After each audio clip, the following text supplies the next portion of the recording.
Welcome back to the Padilla Family Homestead. Today we are waking up my sourdough after being in the fridge for about 6 months. It's been back in the back corner. So I'm going to take you through this process, flip the camera around. I'm going to do this really fast before I head off to work. So let's get to it. Okay, so a few things we're going to need. We're going to need a clean spatula, a jar for our sourdough starter, a scale, our actual sourdough starter, some sort of filtered or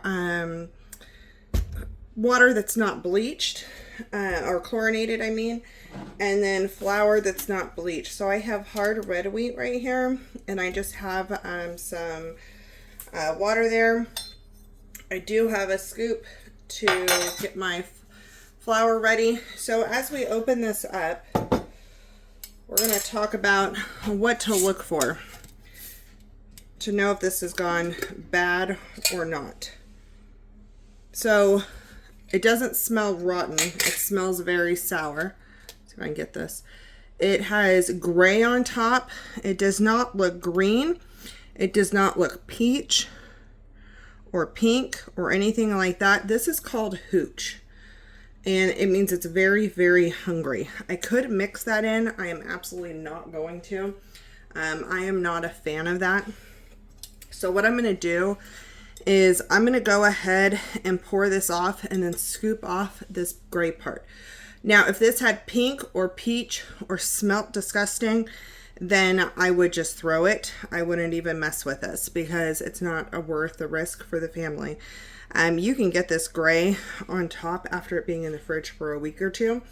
It's usually not this gray, but this gray, a shade of this gray would pop up. So this isn't mold, this is hooch. So I'm gonna go ahead and pour this off the top and then scrape and make sure we still look good.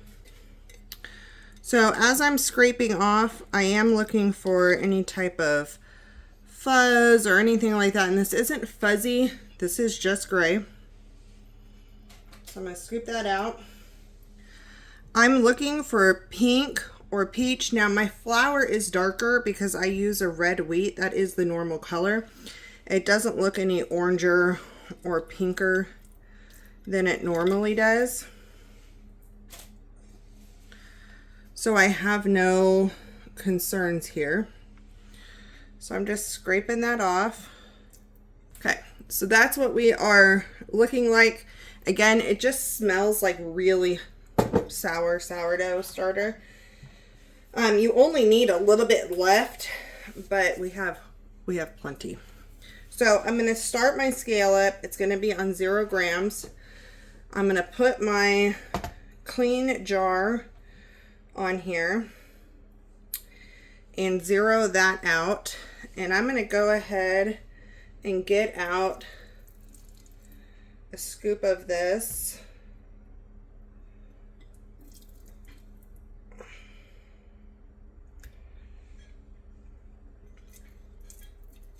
Yeah, we have plenty in here.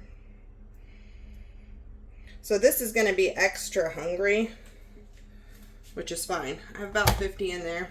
I'm going to zero that out again. All right, so now that that's zeroed out, we're going to go ahead and add some water to it.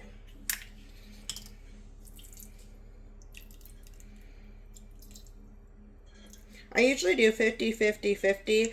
Because this has been in here a little longer, I'm going to go ahead and do about 60, 61. And I'm going to go ahead, I have fuzz on my hands, don't want anything dropped in there. Go ahead and mix that up a little bit so it's ready to eat. Zero that out again. We're going to go ahead and I'm going to do a little over 60 because I like to keep mine a little thicker.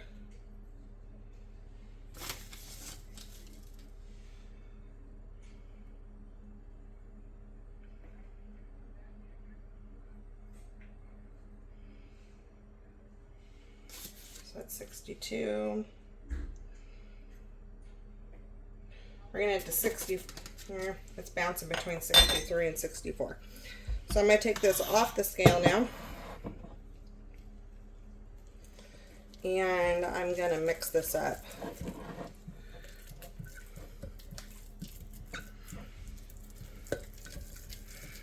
And again, I like mine thicker. I don't like mine super runny.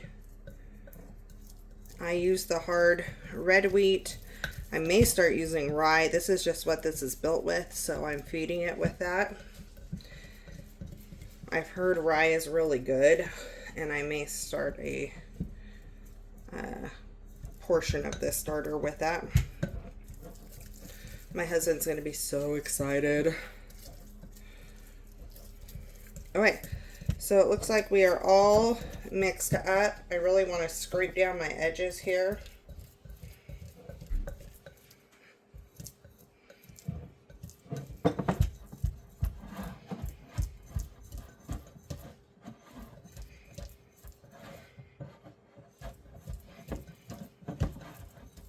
Okay, we're all scraped down.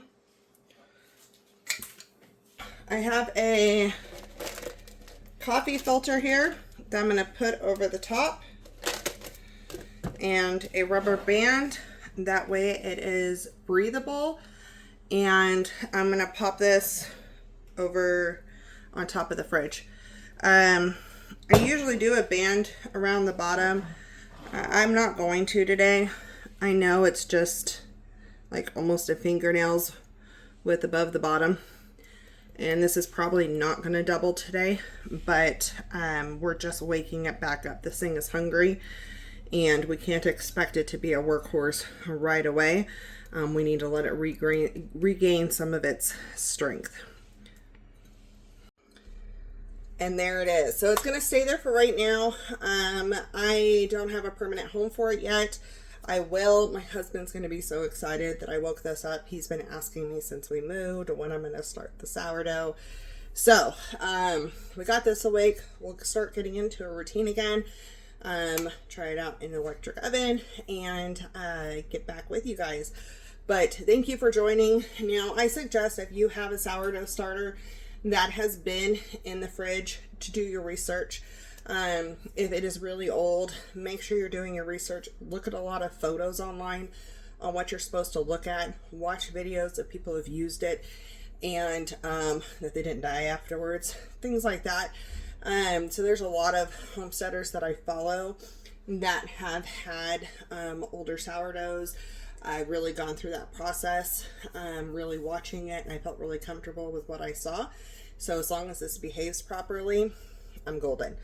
If it doesn't behave properly, I'm going to go get some from a sourdough store. So that's nearby. But I will keep in touch with you guys on how this works. Bringing it back. That's the longest I've left it in the fridge. I have left it in the fridge for like a month and a half, and it's been fine. 6 months is the longest that I've ever left it, but it looked just the same as it did at the month and a half. So I have no doubts there. So stay tuned for updates on the sourdough starter, and we will be back in the kitchen soon. I gotta head to work, so I'll see you guys later. Thanks for watching.